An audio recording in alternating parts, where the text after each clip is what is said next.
اعوذ باللہ من الشیطان الرجیم بسم اللہ الرحمن الرحیم۔ عزیزان من، آج مئی 1984 کی 18 تاریخ ہے اور درس قرآن کریم کا آغاز 30ویں پارے کے شروع سے ہو رہا ہے۔ آیت النبا 78 78ویں آیت۔ آپ کو یاد ہوگا کہ 29ویں پارے کے شروع سے ہی یہ میں دہراتا چلا جا رہا ہوں کہ وہ کشمکش حق و باطل جو چلی آ رہی تھی کس زمانے سے؟ جب سے انسان کے شعور نے آنکھ کھولی اور اسے وحی کی روشنی کا احتیاج ہوا، تو اس زمانے سے یہ کشمکش شروع ہوئی۔ قرآن کریم نے انبیاء کرام کی جو داستانیں بیان کی ہیں، حضرت نوح علیہ السلام سے ان کا سلسلہ شروع کیا، وہاں سے یہ شروع ہوا۔ اور آپ دیکھیے پورے قرآن میں انبیاء سابقہ یا اقوام گزشتہ وہ ایک ہی بات ہے، ان کی جتنی داستانیں ہیں وہ اس کشمکش ہی کی داستانیں ہیں۔ شروع میں ان کا دائرہ محدود ہوتا تھا، انسانوں کی بستیاں بھی محدود ہوتی تھیں، ایک ایک قریے میں رسول، ایک ایک بستی میں رسول، اسی نسبت سے ان کی اس کشمکش کی بھی وسعت ہوتی تھی۔ آبادیاں بڑھتی گئیں، ان رسولوں کے دائرہ کار بھی وسیع ہوتے گئے۔ آہستہ آہستہ ہم آ پہنچے نبی ختم المرسلین صلی اللہ علیہ وسلم تک کہ جو کافۃً للناس کی طرف رسول تھے، تو گویا عالمگیر اب وسعت ہو گئی اس کشمکش کی بھی اور اس انقلاب کی بھی۔ حضور کی زندگی میں صلی اللہ علیہ وسلم 23 سالہ زندگی اسی کشمکش کی داستان ہے۔ آہستہ آہستہ یہ آگے بڑھتی گئی۔ قرآن کریم نے بھی اسی طرح سے جستہ جستہ اس کا بیان کیا۔ آخری پاروں میں آ کے یوں نظر آتا ہے کہ اس کشمکش کی داستان بھی اب آخری مرحلے میں داخل ہو گئی تھی، کیونکہ قرآن نے اسے یوم الفصل کہا ہے۔ ڈیسائسو مومنٹ جو ہوتا ہے، فیصلے کا دن ہے، الگ الگ ہو جانے کا دن جو ہے۔ تو یہ جو آخری پارے اور بالخصوص یہ 30واں پارہ جو ہے، یہ تو اس داستان کے آخری مرحلے کی سرگزشت نہایت ارتکاز کے ساتھ کنسنٹریٹڈ طریقے کے اوپر چھوٹی چھوٹی صورتیں، ہر صورت میں چھوٹی چھوٹی آیتیں، بعض آیتیں تو 2 لفظوں پر مشتمل، لیکن ان 2 لفظوں کے اندر پوچھو نہیں کہ کتنی قیامتیں پوشیدہ ہیں۔ وہاں سے یہ ہم آغاز کر رہے ہیں۔ میں نے عرض کیا ہے کہ اس کی ابتدا اس دن سے شروع ہو گئی جس دن سے انسان نے وحی خداوندی کی روشنی میں کچھ قدم اٹھایا، اور اس کے مقابل میں وہ قوتیں آ گئیں جن کے ساتھ یہ تصادم ہونا تھا، تزاحم ہونا تھا۔ آپ نے دیکھا ہوگا کہ قرآن کریم میں آدم کی جو داستان ہے، اور اب یہ تو آپ کو معلوم ہوگا نا اتنے سالوں کے قرآنی درس کے بعد، کہ وہ کسی ایک فرد کی یا کسی میاں بیوی کی داستان نہیں ہے، وہ خود آدمی کی داستان ہے، انسان کی داستان ہے، میری آپ کی داستان ہے۔ قرآن نے اسے تمثیلی انداز میں بیان کیا ہے، اور اس میں نمایاں بات یہ ہے کہ آدم اور شیطان یا ابلیس دونوں بیک وقت سٹیج پہ سامنے آتے ہیں۔ ادھر سے آدم کی نمود یا وہ دور آ رہا ہے جہاں کہا گیا ہے فَإِمَّا يَأْتِيَنَّكُم مِّنِّي رُسُلٌ، تمہاری طرف ہماری خدا کی طرف سے وحی آتی رہے گی، اس کی روشنی میں تم چلتے رہو گے تو لا خوف علیہم ولا ہم یحزنون۔ اور ادھر سامنے سے پھر وہ ابلیس یا شیطان ہے، وہ وہاں سے کھڑا ہے۔ اور اس کے بعد جب یہ حبوط آدم جسے کہتے ہیں عرضی زندگی شروع ہوئی انسان کی، تو اس کے ساتھ ہی اس نے شیطان یا ابلیس نے یہ چیز کہہ دی کہ مجھے مہلت دی جائے اس وقت تک جب تک کہ یہ آدم صفحہ ارض کے اوپر زندہ رہے گا، اور اسے کہا گیا کہ ہاں تمہیں اس کی مہلت دی جاتی ہے۔ تو گویا اولی دن جو تھا آدم کی نمود کا، وہاں سے ابلیس کی ساتھ نمود ہوتی ہے، اور آخری دن آخری انسان تک جو وہ اس کرۂ ارض پہ رہے گا اس وقت تک اس کو مہلت دی گئی ہے۔ تو گویا یہ کشمکش ایسی ہے جو پہلے دن سے شروع ہوئی ہے اور آخری انسان تک جاری رہے گی۔ اس کشمکش میں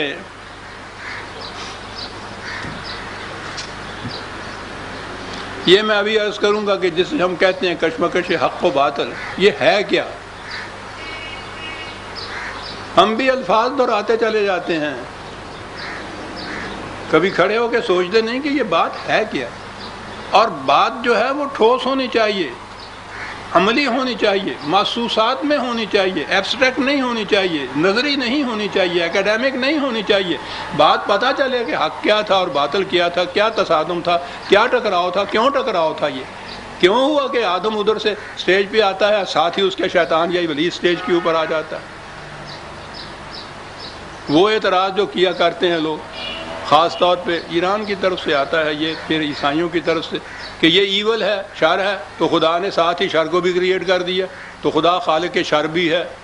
پھر چلی باتیں اس کے اوپر، سمجھنے کی بات ہے نا کہ آدم اور ابلیس اکٹھے سٹیج کے اوپر کیوں کھڑے ہیں، کیوں قیامت تک کے لیے؟ اس کو قیامت تک، میں نے وہ محاورے کے اعتبار سے عزیزان من یہ لفظ بول رہا ہوں، آخری انسان جب تک عرض کے اوپر ہے اس وقت تک کیوں اس کو بھی مہلت دی گئی ہے؟ کیا بات ہے یہ؟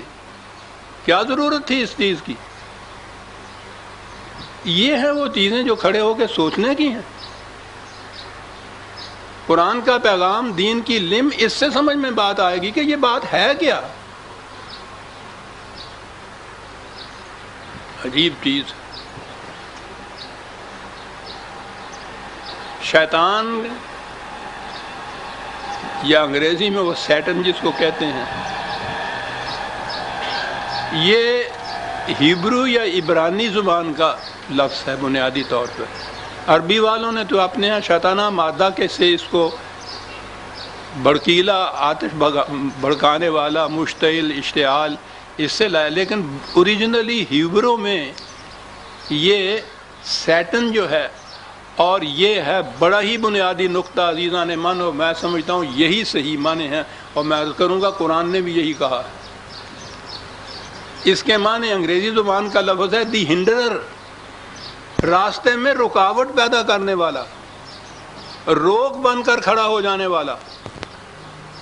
ساری بات سمجھ میں آ گئی، روک بن کر کھڑے ہو جانے والا۔ دا ہنڈرر انگریزی میں اس کا ترجمہ کیا انہوں نے اپنے۔ یہ تزاحم کی داستان ہی ساری اتنی ہے، اور قرآن کریم نے ان الفاظ کا جو مفہوم ہے وہ بار بار آپ دیکھیں گے آیا ہے، یصدون عن سبیل اللہ، اللہ کی طرف جانے والے راستے میں روک بن جاتے ہیں۔ اور سب سے بڑی روک کون ہے؟ احبار اور رہبان،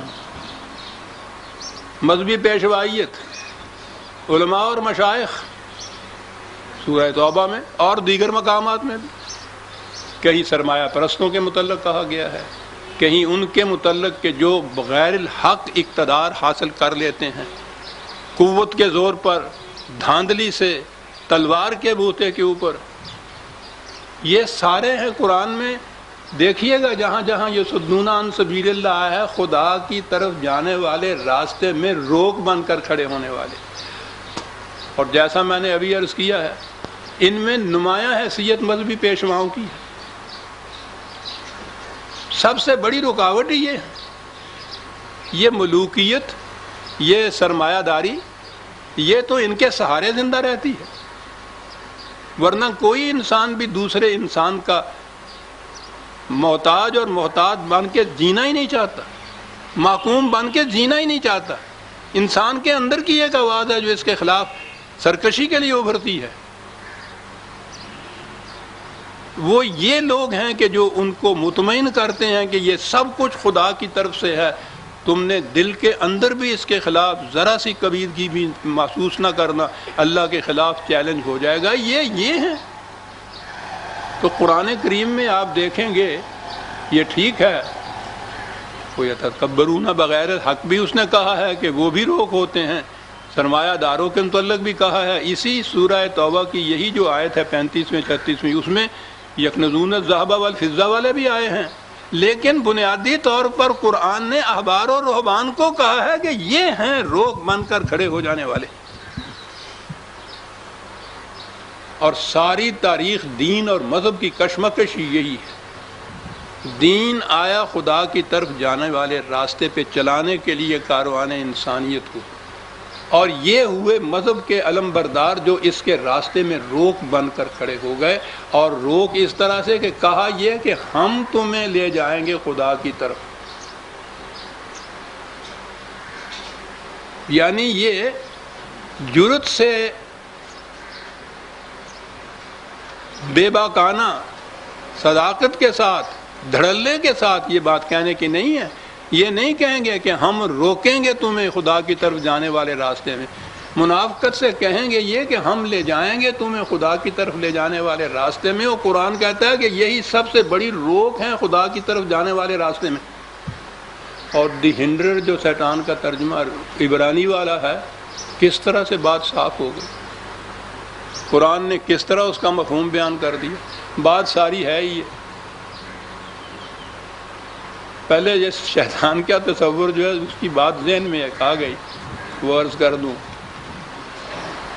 ہم نے تو یہ سوچ لیجئے کہ ہمارا یہ جو مروجہ اسلام چلا آ رہا ہے یہ عجمی اسلام ہے، ایرانی تصورات ہیں۔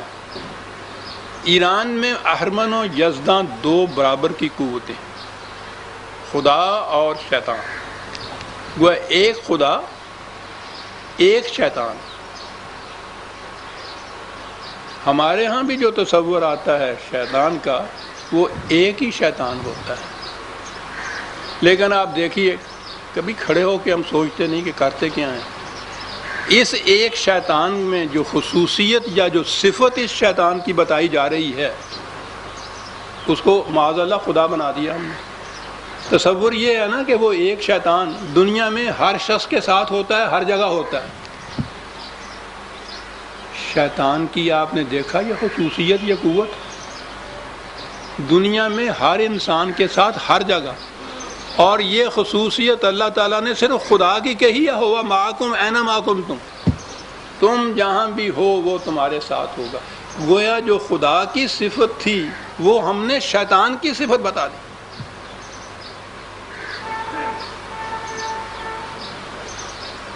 کبھی نہ سوچا کہ قرآن تو شیاطین الجن والانس پر کہتا ہے، ایک نہیں، شیاطین، محسوس شکل میں سامنے آنے والے بھی اور نگاہوں سے پوشیدہ بھی۔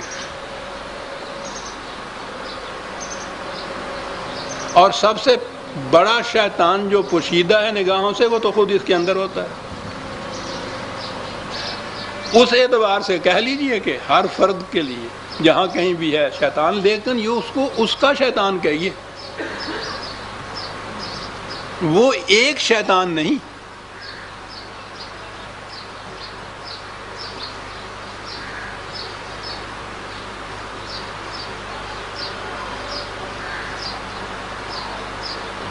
میں نے عرض کیا کہ یہ شیطان کرتا کیا ہے، سیدھے صاف راستے جو ہیں ان میں رکاوٹ بن کر کھڑا ہو جاتا ہے۔ ہماری ذہن کی نگاہ ڈھونڈ رہی ہے اس شیطان کو جو رکاوٹ بنتا ہے۔ ہزار حیف نہ بینی قیامت موجود، ایک منٹ کے بعد آپ کے ذہن میں آ جائے گا کہ ہمارا تو سارا معاشرہ ہی شیطانی، کوئی کام آپ کا قاعدے قانون کے ماتحت کے مطابق ہو رہا ہے آج کل؟ کوئی معاملہ جو آپ کا پڑ جائے کسی دوسرے کے ساتھ، رکاوٹ ہی رکاوٹ ہے نا اس میں۔ وہ جو شیطانی طریقے پہ وہ کام کرنا چاہے ان کے راستے میں تو رکاوٹ نہیں ہوتی، وہ تو شیطان کے حزب ہوتے ہیں، جنود ہوتے ہیں خود. جو بھی حق کے مطابق، میں قاعدہ قانون ہی کہہ رہا ہوں، حق کو تو چھوڑ دیجیے، بہت بڑی چیز ہے. کوئی کام آج آپ کا کسی قاعدے قانون کے مطابق بغیر ہنڈرنس کے ہو رہا ہے؟ رکاوٹ رکاوٹ رکاوٹ، قدم قدم پہ رکاوٹ.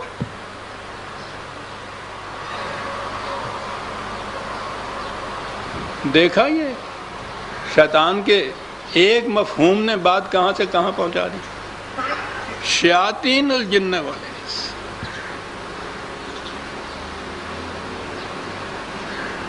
راستے میں رکاوٹ پیدا کرنے والا. کوئی کام طریقے اور سلیقے سے نہیں ہونے دینا.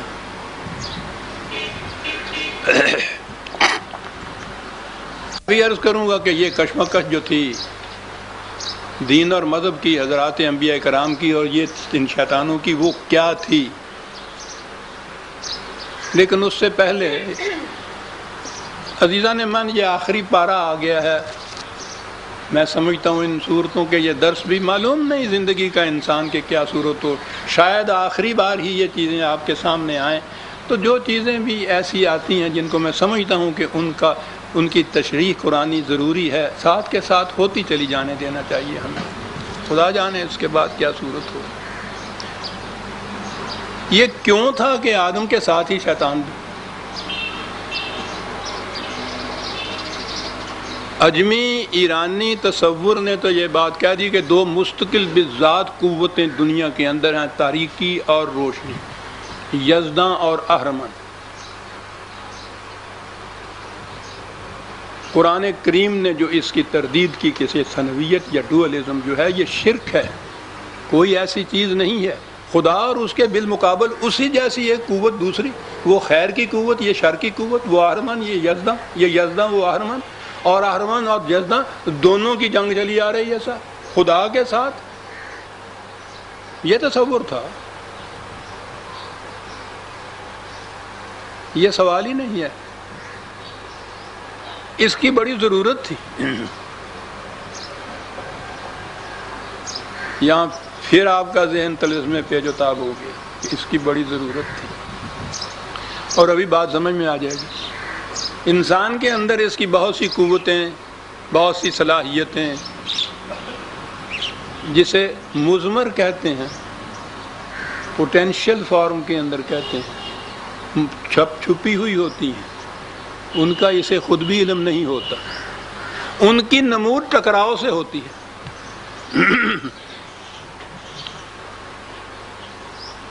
چکماک کے اندر سویا ہوا شعلہ پتھر کے ساتھ رگڑتے ہیں تو پھر اس کی نمود ہوتی ہے. بربط کی تاروں کے اندر خامیدہ نغمہ مضراب کی ضرب سے ارتعاش پیدا کرتا ہے. ہر خابیدہ قوت کے لیے ایک ٹکراؤ کی ضرورت ہے کہ وہ محسوس و محدود شکل کے اندر سامنے آئے. انسان کو خود پتہ نہیں ہوتا کہ میرے اندر کتنی بڑی قوتیں اور صلاحیتیں مضمر ہیں، پوٹینشل فارم کے اندر ہیں. انہی کا ہی محسوس شکل میں نمود ہو جانا عملی زندگی کے اندر، اس سے وہ لفظ تو خود ہی ہے، انسانیت ہی کیوں نہ کہہ لیں. اسی سے انسانیت کی آہستہ آہستہ تکمیل ہوتی ہے.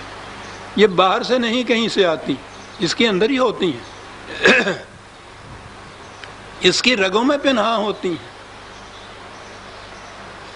لیکن ان کی نمود ٹکراؤ سے ہوتی ہے. ٹکراؤ بڑا ضروری ہے. اس ٹکراؤ سے ایک اور چیز بھی ہوتی ہے. یہ جو ہمارے ہاں ہے کہ وہ اللہ تعالیٰ اپنے نیک بندوں کو آزماتا رہتا ہے، یہ خدا کی طرف سے آزمائش ہے جی. یہ جو اللہ آزماتا رہتا ہے، یہ آزمانا ہوتا کیا ہے؟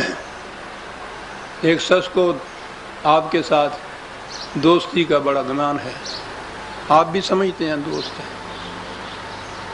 کسی وقت پڑھنے کے اوپر پھر آپ اس دوست کو آزماتے ہیں کہ اس کی دوستی سچ مچ اخلاص پہ مبنی ہے، دیانت پہ مبنی ہے، یا یوں ہی بنا ہوا تھا.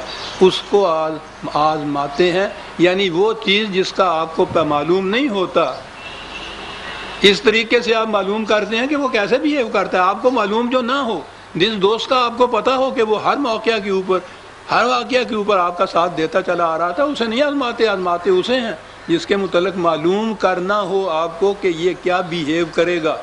خدا کے متعلق یہ کہ وہ معلوم کرنا چاہتا ہے کہ یہ کس طرح سے بیہیو کرے گا. غیب السماوات والارض کا عالم. خدا نہیں انسان کو آزماتا، مواقع باہم پہنچتے ہیں تاکہ انسان اپنے آپ کو آزمائے کہ میرے اندر قوت ہے کتنی. یہ اس کی اپنی آزمائش کے مواقع ہوتے ہیں. اور یہ بڑی ضروری بات ہے کہ آپ کو معلوم ہو کہ آپ کے اندر قوت کتنی ہے، ورنہ ہو سکتا ہے کہ آپ فریب میں ہی مبتلا رہیں، ذہن میں ہو کہ وہ بڑی قوت ہے میرے سامنے، وقت پہ معلوم ہو کہ نہیں صاحب وہ تو فریب تھا، ایسی تھی نہیں. یا ایسے صورت میں ہو کہ میرے اندر تو یہ قوت نہیں ہے، اور اسی طرح سے آپ انفیریورٹی کمپلیکس کے اندر مبتلا چلتے ہیں، احساس ایک کمتری آپ کے اندر پیدا ہو، حالانکہ وہ قوت آپ کے اندر موجود ہے، اس کی نمود نہیں. ان مواقع پہ جہاں ٹکراؤ ہوتا ہے، جہاں تزاحم ہوتا ہے، یہ وہی الفاظ ہیں، تصادم، تزاحم، ٹکراؤ. اس سے آپ کو اپنے متعلق علم ہو جاتا ہے کہ اور جنہوں کہنے نا کہ اسی کنے پانی کھلوتے ہیں کہ میں کہاں ہوں، کتنی قوت ہے میرے اندر، کہیں فریب میں تو مبتلا نہیں. اب یہاں تک میں آیا تو وہ لطیفہ یاد آ گیا، شاید پہلے بھی آ چکا ہو. 53 سے 30 سال سے یہ درس کا سلسلہ جاری ہے، معلوم نہیں کتنی چیزیں تکرار کے ساتھ آتی ہیں. وہ اس نے کہا کسی زمانے میں وہ پہلوانی کرتے تھے میاں صاحب، نوجوان لڑکا، اس نے کہا کہ میاں صاحب آپ کے اس زمانے کی بات اور تھی، بڑی قوتیں تھیں، آج آپ بڑھاپا ہو گیا وہ بات نہیں. کہنے لگے لو جی کیا کہہ رہے ہو، اب بھی وہی بات ہے ہمارے یہاں، کوئی کمی نہیں آئی. کہنے لگے جی نہیں. کہنے لگے چلو آزما کے بتا دو. کہنے لگے چلو. وہ اکھاڑے پہ لے گیا. اکھاڑے کے ایک کنارے کے اوپر ایک پتھر رکھا تھا بڑا سا، اس نے صدری ودری اتاری، ایک طرف رکھا، اکھاڑے میں گیا اور پتھر کے اوپر پہنچا اور اس کے اوپر ایک طرف سے یہ جنبش کی، دوسری طرف سے یہ جنبش کی، وہ ہلا ہی نہیں. اس نے کہا کیوں میاں صاحب، آپ تو کہتے تھے کہ کوئی فرق نہیں آیا. دیکھا، کہنے لگا ٹھیک ہے کوئی فرق نہیں آیا، جوانی میں بھی نہیں ہلا کرتا تھا، ابھی نہیں ہلتا، فرق کیسے آ گیا.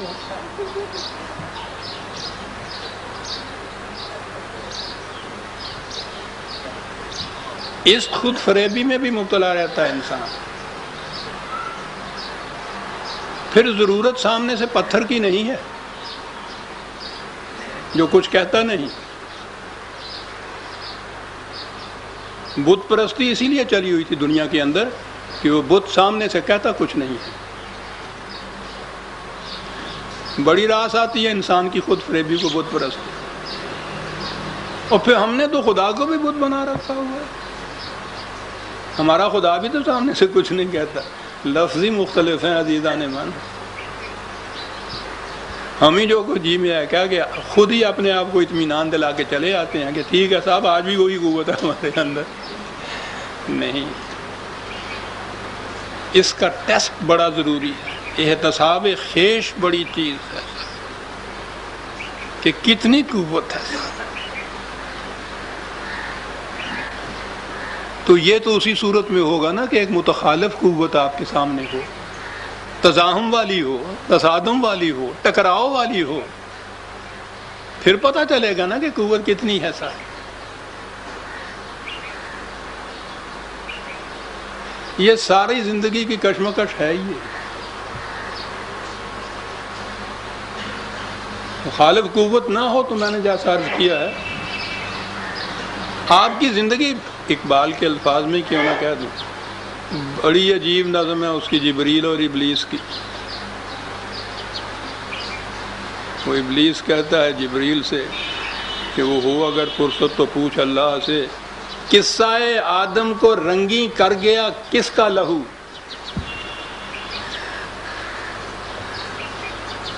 اور اگر فارسی کا شعر بھی ذہن میں آ جائے وہ اس سے بھی بلند کہ مزی اندر جہانے کور ذوقے کہ یزداں دارد و شیطانہ دارد، جہانے کور ذوق، جہاں تصادم نہیں، جہاں تزاحم نہیں، جہاں آپ کو اپنی قوتوں کی نمود کا احساس دلانے کی کوئی چیز نہیں ہے، بے ذوق بے رنگ۔ ذرا سوچو، مذہب اور دین کا تقابل اس شخص نے، اقبال نے اس انداز میں یہ کیا، جبریل سے کہتا ہے وہ کہ میں کھٹکتا ہوں دل یزداں میں کانٹے کی طرح، تو فقط اللہ اللہ اللہ، کوئی تصادم نہیں، کوئی تقابل نہیں، کوئی ٹکراؤ نہیں۔ ہارمن کی قوتیں چڑھتی چلی جائیں، کوئی بات نہیں بابا تیرا بھلا ہو، تو ایک اور مار جیسا ہو جا کاکھ مسیح داتا۔ ایک تو ویسے ہی وہ دن کا ہی اتنا کمزور ہوتا ہے، پھر وہ مسجد کا، پھر وہ مقدس دن کا۔ نتیجہ یہ کہ ہارمن کی یا سلطنت کی، باطل کی ساری قوتیں اوپر چڑھتی چلی جاتی ہیں، یہ جھکتا چلا جاتا ہے۔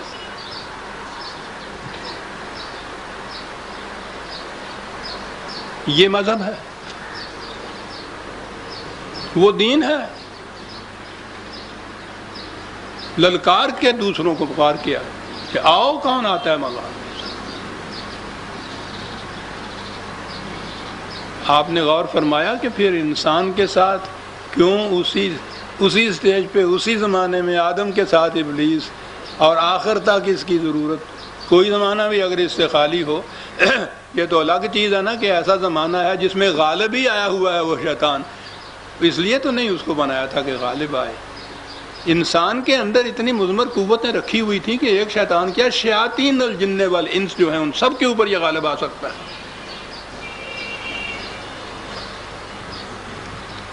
غالب آنے کی بات اس کے اندر نہ رہے تو پھر تو یہ اپنے شیطان سے بھی مغلوب ہوا ہوتا ہے، اور ہم تو سب اپنے ہی شیطان سے مغلوب ہیں، باہر کے شیطان تو آگے جا کے آتے ہیں۔ اور پھر سارے معاشرے کے اندر شیاطین الجن جنود الشیاطین، لشکر شیاطین کیا کرتے ہیں؟ پھر وہی بات، یصدون عن سبیل اللہ، رکاوٹ بن کے کھڑے ہو جاتے ہیں راستے میں انسانیت کے۔ کوئی کام تمہارا قاعدے قانون کے مطابق ہم نہیں ہونے دیں گے، دیکھ لو کر کے۔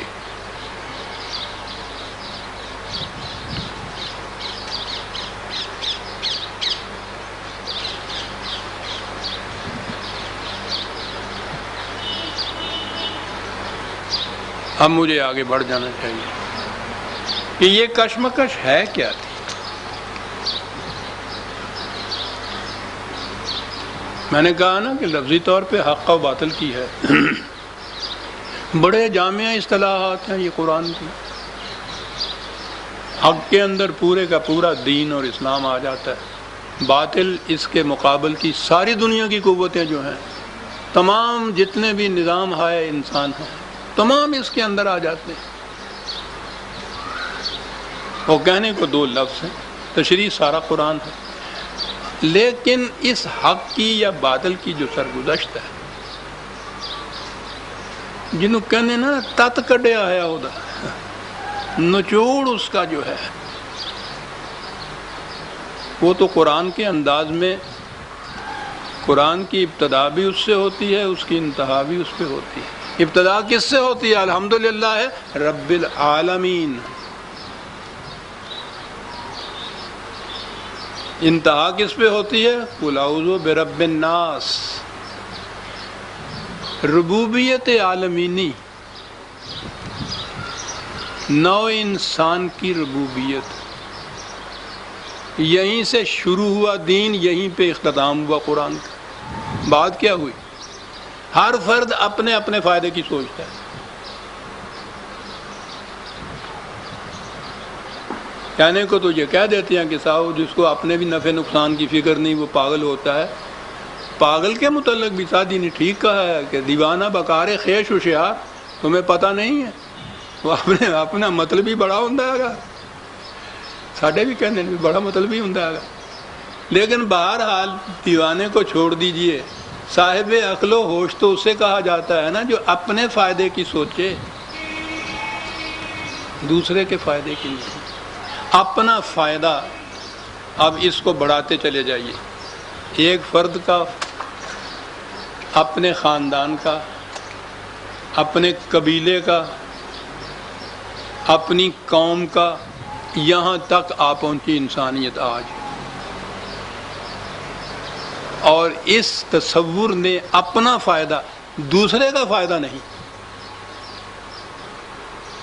یہ جتنے بھی فساد اور خونریزیاں ہو رہی ہیں دنیا کے اندر، وہ صرف اس تصور کیا کہ ہر فرد، ہر قبیلہ، ہر خاندان، ہر قوم اپنا فائدہ سوچتی ہے، دوسرے کا نہیں سوچتی۔ یہ ہے باطل۔ حق کیا ہے؟ ربوبیت عالمینی، ربوبیت انسانیت، صرف اپنا نہیں، نوع انسانی کا عالمگیر فائدہ۔ ابتدا اس کی اپنا فائدہ سوچتے وقت جو ساتھ کھڑا ہے اس کا فائدہ، اپنے گھر کا سوچتے وقت پڑوس کا فائدہ، اپنے قبیلے کا سوچتے وقت دوسرے قبیلے کے مطابق، اپنی قوم۔ یہ تو قبیلے قوم تو رہے گی نہیں جب آپ نے دوسروں کا سوچنا شروع کر دیا۔ یہ تو لکیریں اس وقت تک ہیں جب میں اور تو کی تمیز قائم کی ہوئی ہے آپ نے۔ جب یہ منو تو نہیں رہے گا درمیان میں، وہ پھر تو نہیں اپنا اور غیر۔ اپنے گھر کے اندر تو آپ یہ نہیں کرتے کہ میرا فائدہ ہے اور میرے بیٹے کا یہ فائدہ ہے، وہ تو سارے گھر کا مشترک فائدہ ہوتا ہے۔ اس گھر کو قرآن پوری انسانیت کے اوپر محیط کر دینا چاہتا ہے، بات اتنی سی ہے، وہ رب العالمین ہو جاتا ہے اور رب الناس ہو جاتا ہے۔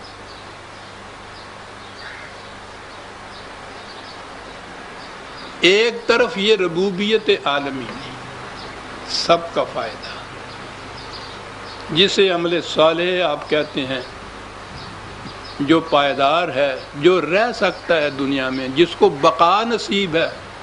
وَيَمْكُثُ فِي الْأَرْضِ مَا يَنْفَعُ النَّاسَ، جو عمل، جو نظریہ، جو بھی تصور، جو نظام نوع انسانی کی منفیت اپنے سامنے رکھتا ہے، اسی کو بقا ہے۔ اب غور فرما رہے ہیں کیا کہتا جا رہا ہے قرآن۔ اب اس نقطۂ نگاہ سے آپ پورے قرآن پہ نظر ڈالیے، سارا قرآن پڑھ جائیے، یہ نظر آ جائے گا اپنا فائدہ، انسانیت کا فائدہ۔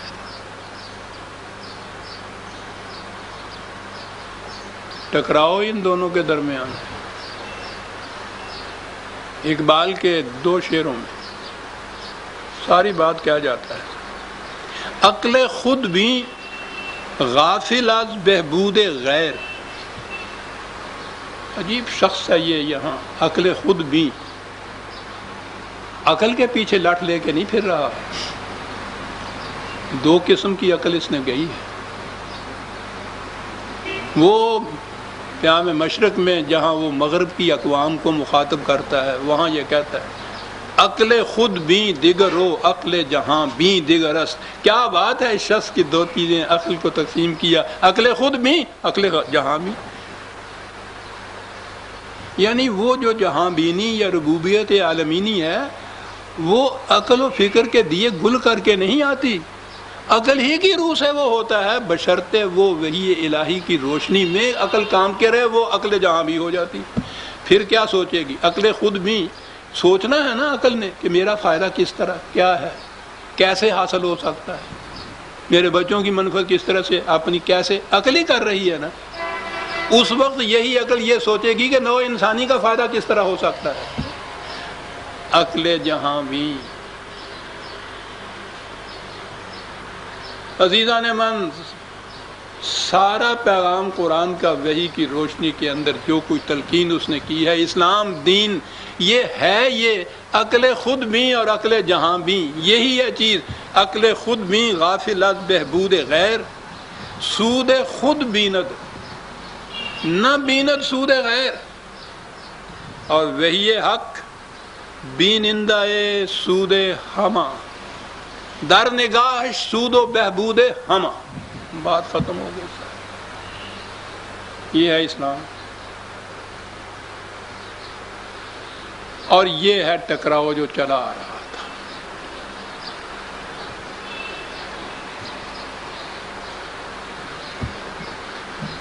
اب اس نقطہ نگاہ سے یہ جتنی داستانیں آپ کے سامنے آئیں گی نا انبیاء کرام کی علیہم السلام اور اقوام سابقہ کی، اب پڑھیے گا قرآن میں، اب آپ کو نظر آئے گا کہ وہاں تزاحم کا تصادم کا نقطہ تھا کیا درمیان میں. پہلے ہی سین میں جو چیز آتی ہے پردہ اٹھنے کے بعد وہ یہ آتی ہے حضرت نوح علیہ السلام کے دور کی. وہ کہہ رہے ہیں کہ یہ جو چھوٹے چھوٹے طبقے کے لوگ ہیں، یہ کام کرنے والے، یہ محنت کرنے والے، کمینی وغیرہ، تم ان کو سر پہ چڑھا رہے ہو اور ان کو اس طرح سے بہبود کر رہے ہو. ہم بڑے بڑے لوگ ہیں، ان کے مقابل میں، ان کے برابر میں ہم لوگوں کو تم بٹھا رہے ہو، یہ نہیں ہو سکتا. ٹکراؤ یہ تھا، ہر دور میں یہی ٹکراؤ. نبی اکرم صلی اللہ علیہ وسلم کے دور کے اندر تو پھر یہ ٹکراؤ شدت تک پہنچ چکا تھا. قبائلی، نسبی، سرمایہ دارانہ، مذہبی پیشوائیت، قریش کے اندر ساری چیزیں جمع ہو گئی ہوئی تھی، سب مفاد خیش کی.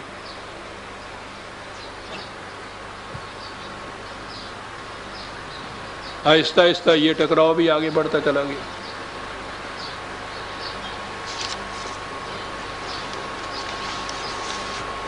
میں نے عرض کیا کہ 23 سال حضور کی سیرت یا اس دور کی تاریخ اسی ٹکراؤ کی تاریخ، انبیاء سابقہ کی تاریخ ساری اسی ٹکراؤ کی تاریخ ہے، انسانیت کی یہی تاریخ ہے. اس دور کو تو چھوڑ دیجئے، آگے ہم بڑھ جائیں گے. آج کے اس دور کے اندر یہی مسئلہ ہے یا کچھ اور مسئلہ بھی ہے؟ ہر شخص اپنے فائدے کی دوسرے کو کچل کے چلا جائے گا.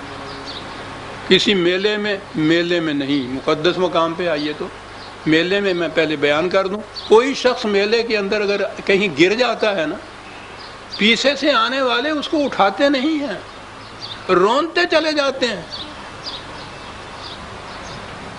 تو اگر بھول گیا ہو تو بتا دوں تجھ کو، تشکیل پاکستان کے بعد اسی شاہی مسجد کے رمضان کے مہینے میں جمعۃ الوداع کا میرا خیال ہے وہ تھی نماز. اس کے بعد جو نکلے ہیں وہاں سے، آپ کو معلوم ہے اس کے بڑے دروازے میں 26 انسان دوسرے انسانوں کے پاؤں کے نیچے آ کے کچلے گئے تھے. سود خود بینت نہ بینت سود خیر. اور پھر آج ہر شخص اس فکر میں ہے کہ دوسرے کی جیب کیسے کاٹوں، اور وہ اسی طرح ہوتا ہے نا کہ اس کے راستے میں رکاوٹ کھڑی کرے. اگر اس کا کام قاعدے قانون صحیح طریقے کے مطابق ہوتا چلا جائے تو اس کی جیب نہیں کاٹ سکتا کوئی، اسے لوٹ نہیں سکتا کوئی. وہ تو ہوتا یہ ہے کہ پہلے رکاوٹ کھڑی کرے تاکہ وہ رک جائے. یہ جو رک جانا ہے نا کسی مقام پہ عزیزان من کسی کا،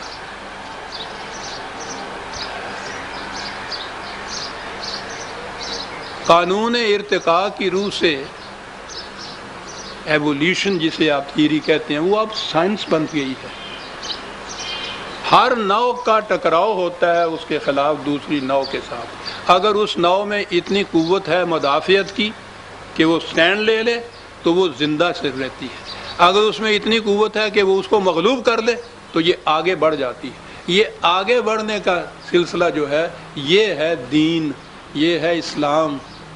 حق کے راستے میں آگے بڑھ جانا، رکاوٹ کی قوتوں کو مغلوب کر کے آگے بڑھتے چلے جانا. جہاں رک جائے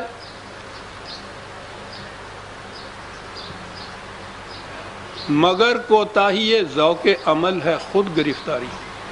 جہاں بازو سمٹتے ہیں وہیں سے یاد ہوتا ہے. اور اسی لیے قرآن کریم نے جہنم کے لیے جہیم کا لفظ استعمال کیا ہے. جہیم کے معنی ہیں جہاں کوئی رک جائے آگے نہ بڑھ سکے. اور جنت کے متعلق کہا ہی ہے سابقون علی السابق، آگے بڑھنے والے اور آگے بڑھنے والے، مفرطون بھی کہا ہے۔ دین اور نظام کفر وہ ہے ہی یہ چیز، حق کے راستے میں آگے بڑھنا، انسانیت کی راہیں کشادہ کرتے چلے جانا، رب العالمین کے سامان کو عام کرتے چلے جانا، یہ اسلام ہے، یہ دین ہے، آگے بڑھنا ہے، یہ قانون ارتقاء ہے، یہ سائنس کا یا کائنات کی تھیوری ہے، یہ حق ہے، اور اس کے راستے میں رکاوٹیں کھڑی کرتے چلے جانا، یہ باطل ہے۔ اور جس معاشرے کے اندر پھر ہر شخص کے راستے میں کوئی نہ کوئی رکاوٹ ہو تو سارا معاشرہ جہنم ہوتا ہے، جینے من جہنم ہوتا ہے، رکے ہوئے کھڑے ہوئے ہیں۔ سوچو اپنے ذہن کے اندر کتنے کتنے آپ کے کام پروگرام جتنے بھی ہیں رکے ہوئے ہیں، کھڑے ہوئے ہیں، چیخ رہے ہیں آپ، کچھ نہیں سوچتا، آپ مایوس ہو گئے ہوئے ہیں نا۔ آپ کو پتہ ہے قرآن نے ابلیس کے لیے شیطان کا لفظ بھی اٹھایا، رکاوٹ کھڑی کرنے والا۔ ابلیس کھڑا کیا، مایوسی ہے اس کے معنی۔ جب رکاوٹیں اتنی آپ کے سامنے آ جاتی ہیں کہ کوئی آپ کو سوچتا نہیں طریقہ ان کو ریموو کرنے کا، ان کو ہٹانے کا، تو وہاں مایوسی آپ کے اوپر چھا جاتی ہے۔ یہ ایک ہی کوائن ہے، ایک ہی سکہ ہے جس کے دو رخ ہیں، شیطان بھی ابلیس بھی۔ رکاوٹیں اتنی پڑتی ہیں کہ انسان مایوس ہو جاتا ہے، چھا جاتا ہے ابلیسیت، شیطانیت معاشرے کی۔ اور یہ سب کس طرح سے سود خود بینت۔ وہ یہ کچھ رکاوٹیں پیدا کرنے والا یوں ہی اس کو کچھ چاؤ نہیں ہوتا، وہ کھیل نہیں ہوتی کہ رکاوٹیں پیدا کرتا ہے، سود خود بینت، اس میں اپنا فائدہ ہوتا ہے۔ چلے آئے ہم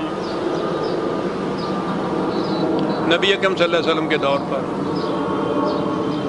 حضور کی سیرت کا پہلا دور جو تھا مکی زندگی کا، تصادمات کا، اس کے بعد مکی زندگی کی مدنی زندگی آئی، تصادمات نے میدان جنگ کے شکلیں اختیار کر لی۔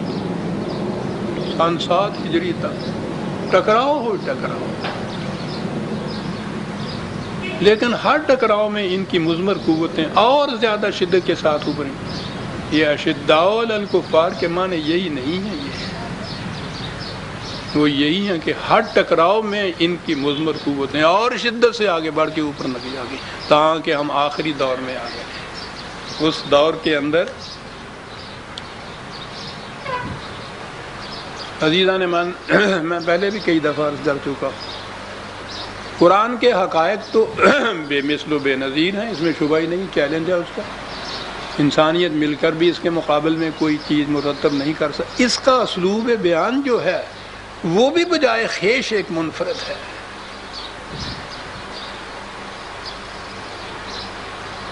اس اعتبار سے بھی اس کا کوئی مقابلہ نہیں ہو سکا، کوئی نہیں بنا سکا۔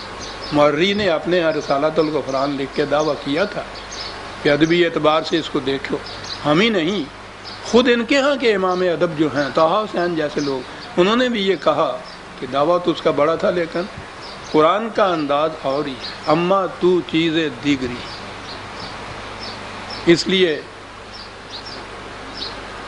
یہ ادبی اعتبار سے بھی اگر یہ دیکھا جائے، عجیب چیز ہے یہ کتاب، عربی زبان کی آسان ترین کتاب ہے یہ۔ گرامر کی ابتدائی مبادیات جو ہیں وہ سمجھنے کے بعد اگر میں عربی زبان کی کوئی کتاب شروع کراؤں کسی طالب علم کو تو وہ قرآن شروع کراؤں گا، اتنی آسان، اور اس کے بعد اسلوب بیان اس قدر کہ بڑے سے بڑا ادیب بھی ادبی اعتبار سے بھی وجد میں آ جائے جو بات کہہ رہا ہے۔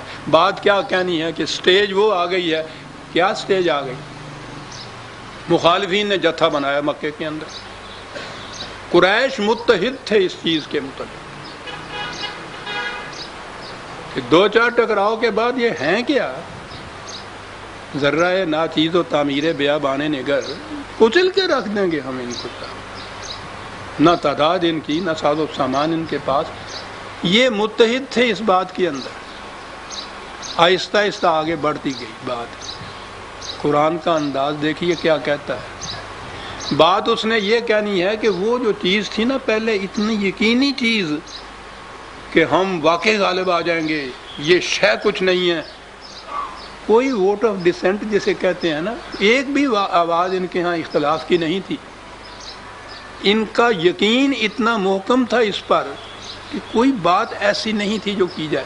سٹیج وہ آ گئی ہے عزیزان مان، سنیے جھومیے کہ اما یتساءلون، ان کی آپس میں چیمیں گوئیاں شروع ہو گئی ہیں کہ یار پتہ نہیں غالب آ بھی سکیں گے یا نہ آ سکیں، پتہ نہیں کل کو کیا ہو جائے. اندازہ لگائیے بات کہنے کی یہ تھی قرآن کی کہ اس لمبی کشمکش کے اندر میدان وہ آ گیا ہے کہ انہیں بھی خود اپنے پروگرام منظوم کے متعلق وہ یقین نہیں رہا. یہ نہیں کہا کہ انہیں یقین نہیں رہا. عزیزان من، کوئی ادب پسند ہے تو وہ غور کرے کیا بات ہے کہ یہ ایک دوسرے سے پوچھنے لگ گئے ہیں کہ یار کوئی ذرا سوچیے تو صحیح ہے کہ ہم ہیں بھی ٹھیک حق پہ، کیا یہ ہو بھی جائے گا. جب سٹیج یہ آ جائے نا کسی دشمن میں تو سمجھ لیجئے شکست آ گئی. اور اتنی سٹیج ہی نہیں ہے، ہم فی ہے مختلفون، اب اختلاف بھی ان کے اندر پیدا ہونا شروع ہو گیا. بس کہا مار لیا، ہاں مار لیا. اور فرما رہے ہیں کیا بات کیا گیا، جب بھی دشمن کی صفوں میں یہ بات ہو کہ اپنے مقصد کے متعلق ان میں چیمیں گوئیاں شروع ہو جائیں، یہی طے نہ ہو کہ پاکستان مانگا کیوں تھا. تشکیل پاکستان تک کسی نے یہ سوال اٹھایا تھا؟ وہاں یہ صورت تھی اما یتساءلون کی. اور کسی کو تو چھوڑیے نے، ہم موجود ہیں. میرے سامنے آج ایک دوست بھی موجود ہیں، اللہ ان کو زندہ رکھے، چودھری عطا اللہ، یاد ہے نا؟ کبھی کسی طرح کبھی بھی یہ بات آپس میں ہم نے یہ کی تھی کہ یہ کیوں ہو رہا ہے، یہ کیوں ہم کہہ رہے ہیں بھئی ہوگا بھی یا نہیں ہوگا؟ سوال ہی نہیں تھا، چٹان کی طرح محکم یقین تھا. یہ کبھی یہ بات نہیں ہوئی. اختلاف تو بات ہی بہت. اس کے بعد پہلا سوال ہی یہ اما یتساءلون ہوا، پوچھ رہے ہیں کہ مانگا کیوں تھا. اب بھانت بھانت کی بولیاں بول رہے ہیں، ہم فی ہے مختلفون. وہ کہہ رہا ہے صاحب یہ تو ہندو کی تنگ نظری تھی اصل میں، جس کی وجہ سے ہم مجبور ہو گئے. دل ایسی چیز کو ٹھکرا دیا نخبت پرستوں نے، بہت مجبور ہو کر ہم نے پیمان وفا بدلا. بڑے مجبور ہو گئے تھے ہم. ہندو اگر ذرا بھی شفقت کا ہاتھ رکھتا تو کہاں کا پاکستان، کہاں کا اسلام صاحب، ہم اس کے ساتھ اسی طرح مفاہمت کر. اور اگر آج بھی وہ یہ کر لے تو ٹھیک ہے جی، کہ جی نہیں یہ تو معاشی مسئلہ تھا. یہ بڑے بڑے جاگیردار، بڑے بڑے سرمایہ دار جو تھے ہندوستان میں رہتے ہوئے، ان کے پاس معاش کے میدان بڑے محدود تھے، انہوں نے یہ کچھ کرا دیا صاحب. کسی نے کہا کہ نہیں جی یہ انگریز کی سازش تھی، ہندوستان کو ٹکڑے ٹکڑے کرنا چاہتا تھا. ہم فی ہے مختلف ہوں، یعنی پہلے یتساءلون ہوا کہ آپس میں چیمیں گوئیاں سی شروع ہوئیں. عزیزان من، ساری داستان ہماری یہ ہے. ہم نے جو وہاں کبھی ایک دوسرے سے یہ پوچھا تک نہیں تھا کہ ہم یہ کیوں کر رہے ہیں. ہم یہاں آ کے یہ سن رہے تھے، یہ باتیں ہم سے پوچھا جاتا تھا.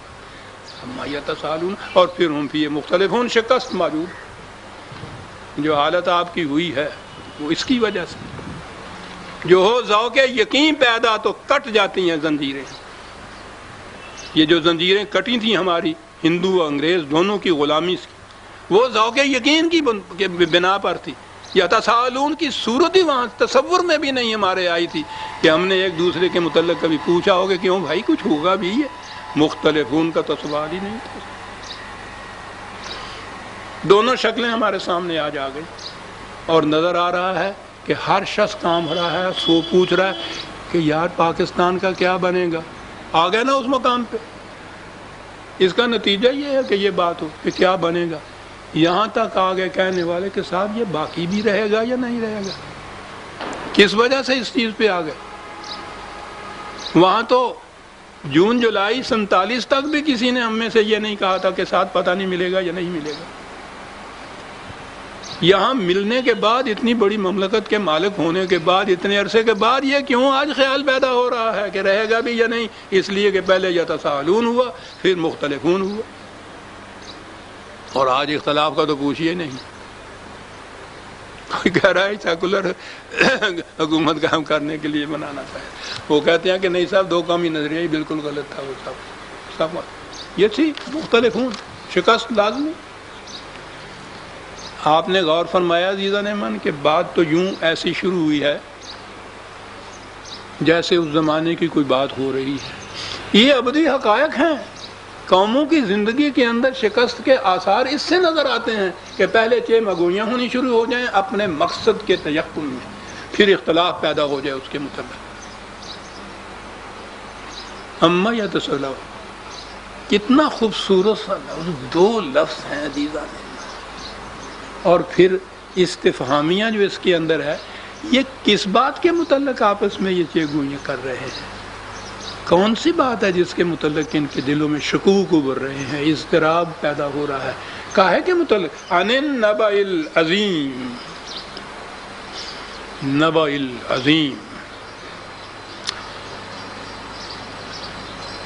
وقت تھوڑا رہ گیا، صرف لفظ نبا کے متعلق ہی میں ابھی عرض کروں گا۔ کہیں دیکھ لیجئے ترجمہ، بہت بڑی خبر کے متعلق یہ کچھ کہہ رہے ہیں، پھر جب اس کی تفسیر میں جاتے ہیں تو وہ پھر قیامت کے متعلق کہہ رہے ہیں، بات ہی وہاں آ جاتی ہے ہمارے۔ کہیں کسی جگہ سن لیجئے قیامت کے متعلق پوچھتے ہیں کہ وہ کب آئے گی آپ کو قیامت۔ کہ قرآن کریم نے ایک تو یہ جو فزیکل ورلڈ کائنات ہماری یونیورس ہے، اس کے انجام کے متعلق وہ ہر ایک معلوم ہے کہ ایک دن اس نے ختم ہونا ہے، ٹکراؤ ہونا ہے کروں کے اندر، یہ سارا کچھ وہ کچھ بھی ہے قرآن کے اندر۔ اس کا تعلق ہم سے، ہمارے اعمال سے کیا ہے؟ یعنی اگر وہ اپنے وقت کے اوپر متعین پروگرام جو ہے نیچر کا یا نیچر کے قانون کے متعلق ٹکرانا ہے انہوں نے، تو ہم کیا کر لیں گے؟ ہم کیا کریں اس کے لیے اپنی اصلاح کہ وہ نہ ٹکرائیں؟ وہ تو ٹکرانا ہے۔ ایک قیامت وہ ہے، اس کی صورت یہ ہے، ایک قیامت مرنے کے بعد وہ آنے کی ہے۔ آج کے ہمارے اعمال کے جو نتائج ہیں وہ سامنے آئیں گے۔ یوم الفصل اس نے بھی کہا ہے، جو بویا تھا اس کو کیا بات ہے اس فصل کے لفظ کی، اس کے کاٹنے کا وہ وقت وہ بھی آئے گا، ایمان ہے ہمارا۔ ایک اور قیامت ہے، اور وہ قیامت یہ حق اور باطل کی قوتوں کا جب باہمی ٹکراؤ ہے نا، اس ٹکراؤ کی آخری مرحلہ جو ہے اس کو قیامت کہا ہے قرآن، یوم یقوم الناس لرب العالمین، جس دور میں پوری انسانیت ربوبیت عالمینی کے لیے کھڑی ہو جائے گی۔ یقوم الناس، عربی زبان کے گرامر کی روح سے یہ قامہ سے جو قیام کا لفظ ہے، اس میں اگر تیگ گول لگا دی جائے آخر میں تو اس کے معنی ہوتے ہیں یک لخت، انقلابی طور پہ کوئی چیز، بائی ریولیوشن ہو جانا۔ عربی زبان عجیب ہے، یہ ہے وہ انقلاب، وہ قیامت جس کا ذکر قرآن میں بار بار آیا ہے، یہ اس کے متعلق پوچھتے تھے۔ ورنہ وہ آنے والی جو قیامت ہے ہر مذہب میں اس کا ذکر موجود ہے، قیامت اور پرلو جو آنے والی ہے، انتظار ہے۔ کیا چیز ہے جو اس میں دلچسپی پیدا کی گئی؟ ایک آنے والے نے آنا ہے، اور یہاں آنے کے بعد اس نے کچھ کرنا ہے، ابھی میں عرض کروں کیا کرنا ہے، تو پھر اس کے بعد وہ قیامت آ جانی ہے۔ یعنی وہ آئے گا اس لیے کہ اس کے بعد پھر وہ قیامت آ جائے، لو کام کرنا ہے۔ ہر ایک مذہب والا انتظار میں ہے۔ بات یہ چلی وہی مجوسیوں سے، ایران سے، ان کے ہاں یہ تصور پیدا ہوا کہ ایک میترا، یہ جو عیسائیت کا تصور ہے نا، حضرت مسیح علیہ السلام زندہ آسمان پہ پھر آئیں گے، یہ سارے میترا کے متعلق ہے۔ تو میری کتاب جو ہے نا آسمانی کتابیں، اس میں پڑھیے گا آپ، ان کا تصور یہ تھا کہ ان کے ہاں کا میترا آسمان پہ چلا گیا، اس نے آخری زمانے میں قرب قیامت کے قریب یہاں آنا ہے میترا۔ ہندوؤں نے اپنے ہاں کہا کہ یہ اسی پیچھے رہ جائیے، انہوں نے کہا کہ نہیں جی کلنکی اتار آئے گا آخری زمانے میں۔ بدھ والوں نے کہا کہ تمہارا آئے گا، ساڈا نہیں آئے گا۔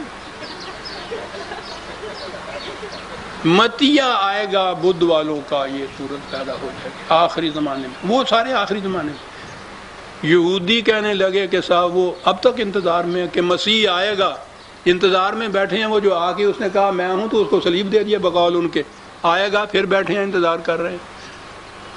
عیسائیت انتظار کر رہے ہیں عیسیٰ علیہ السلام کر کے وہ آئے گا، ہر ایک انتظار کر رہا ہے آنے والے کا۔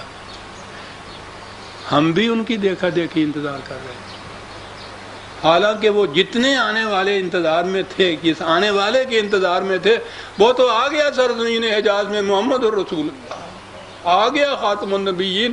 پچھلے جتنے انتظار کرنے والے تھے ان کے لیے بھی وہ المنتظر بن کے آ گیا، اور آگے آنے والے کے حقیقے کو ختم کر دیا ختم نبوت نے۔ لیکن ہم بھی انتظار میں بیٹھے ہیں، سب انتظار میں بیٹھے ہیں۔ یہ کیا کریں گے آ کر؟ ہر ایک یہ کہتا ہے کہ ہمارا جو مذہب ہے وہ اس کو زندہ کریں گے۔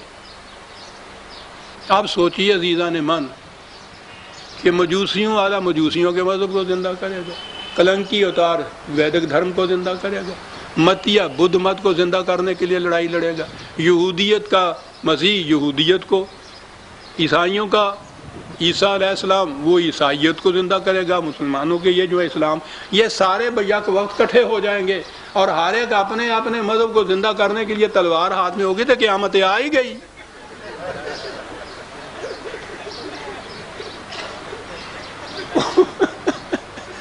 آپ آ جانی ہے،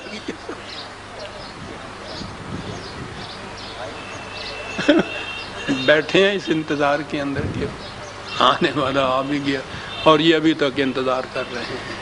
یہ وہ جو ہے ان النبأ العظیم، یہ اس آنے والی قیامت کے متعلق نہیں، نہ تو مرنے کے بعد کی قیامت کے متعلق ہے، اور نہ ہی یہ جو اس عرضی یا طبعی کائنات کے اختتام پہ وہ جو سارے آگے اکٹھے ہوں گے، پھر یہ پٹاخے پہن گے انہوں نے، یہ سارا کچھ جو ہوگا یہ اس کے متعلق بھی نہیں ہے۔ میں نہیں یہ کہہ رہا، عزیزان من، قرآن کی بصیرت، دو لفظ کہنے کے بعد یہ کہا کہ کلا سیعلمون، اور یہ تو ابھی دیکھ لیں گے وہ کہ حمد کیا ہے، آ رہی ہے، سیعلمون، یہ عربی زبان کا سین دیکھیے کیا کہہ رہا ہے، ابھی نظر آ جائے گا، ابھی دیکھ لیں گے۔ اور پھر یہ چیز اتنی زیادہ تیقن کے ساتھ کہی گئی، کلا سیعلمون ثم کلا سیعلمون، نہیں سمجھا تو پھر سمجھ لو، ابھی تمہاری سمجھ میں آ جائے گا کہ وہ قیامت کیا ہے، آ رہی ہے صاحب۔ اللہ اکبر، سمجھ میں آ گیا کہ یتساءلون کیا بات تھی؟ یقین کی عمارت کی بنیادیں ہل گئی تھیں، اختلاف پیدا ہو گیا تھا قوم کے اندر، اور اس کے بعد کہا کہ جب یہ حالت تمہاری ہوگی تو اب انتظار لمبا کون سا ہو گیا، وہ تو سب چیزیں تیار ہیں۔ سیعلمون، کلا سیعلمون، یہ سیعلمون صاحب کسی کی نگاہ نہیں جاتی کہ وہ کیا کہہ رہا ہے عربی زبان میں، ابھی سامنے تمہارے آ رہے ہیں، دیکھ لو گے، ابھی تم دیکھا انہوں نے اپنے سامنے یہ سارا کچھ جو قیامت آ رہی تھی۔ یہ جو چیز ہے عزیزان من، سامنے کی قیامت اور سامنے کا جہنم، یہ نہ دیکھا جائے تو پھر انسان تمام اسی شراب میں رہتا ہے۔ سخن ز نامہ و میزاں دراز تر گوئی، ہزار حیث نہ بینی قیامت موجود، بلکہ اس سے بھی زیادہ۔ ایک منٹ شیخ صاحب، اور ایک دو شعر اس کے وہ بڑی دلچسپ ہیں۔ ز دوزخ واعظ کافر گرے گفت، کیا بات ہے اس شخص کی، واعظ جو دوسروں کو کافر بناتا جاتا تھا، اور ہر کافر کے متعلق کہتا تھا یہ بھی جہنم میں، یہ بھی جہنم میں، کہتا چلا جا رہا تھا۔ حدیث خوش طراز و کافر گفت، اس سے بھی زیادہ ایک خوش تر بات جو تھی وہ کافر نے کہی، جو یہ کہہ رہا تھا۔ اس نے کیا کہا؟ اس نے کہا کہ ندانت آن غلام احوال خود را، کہ دوزخ را مقام دیگراں گفت، یہ خود دوزخ کے اندر کھڑا ہے اور کہہ رہا ہے کہ دوزخ دوسروں کا مقام ہے، اپنے دوزخ کو نہیں دیکھ رہا جس میں یہ کھڑا ہے۔ ہم سب اپنے اپنے دوزخ میں کھڑے ہیں عزیز من، اور دوسروں کے متعلق فتوے صادر کر رہے ہیں، یہ بھی جہنمی، یہ بھی جہنمی، یہ بھی جہنمی، اور جس جہنم میں یہ کھڑا ہے اسے یہ نہیں دے۔ کلا سیعلمون ثم کلا سیعلمون، ہم تو اپنی آنکھوں کے سامنے دیکھ رہے ہیں۔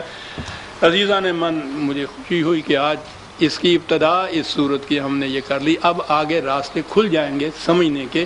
ربنا تقبل منا انک انت السمیع العلیم۔ شکریہ۔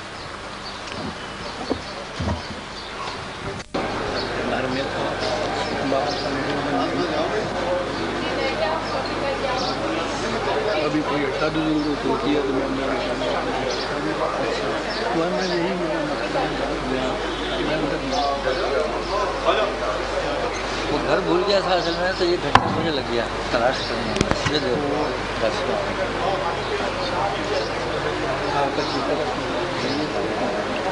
ہے ابھی وہ ملازمت وغیرہ یا نہیں، وہ تو 12 سال ہو گئے ریٹائر ہوئے، 76 ایئرس کے ہو گئے، اب کہاں تک کریں گے صاحب؟ مجھ سے نہ کہیے، میں تو 81 ہوں۔ ہاں تو ماشاء اللہ ابھی آپ کو اور زیادہ پورا کرے گا کہ اس سے بھی زیادہ رہیں گے، مجھے اچھا جی، شکریہ آپ کا، آپ مل گئے، محبت تازہ ہو لاہور آئے تو بغیر آپ بڑی محبت، مجھے معلوم ہے جی، اس زمانے کے تعلقات ایسے ہی جی ہیں، ہاں، وقت ان کے اوپر اثر آپ انداز نے یاد دلا دیا کہ سن 53 میں کرسی ہم بھی اٹھا کر رکھا کرتے ہاں، تھے۔ وہ بات یاد ہے، تریپن والا یہاں سے شروع کیا تھا سلسلہ۔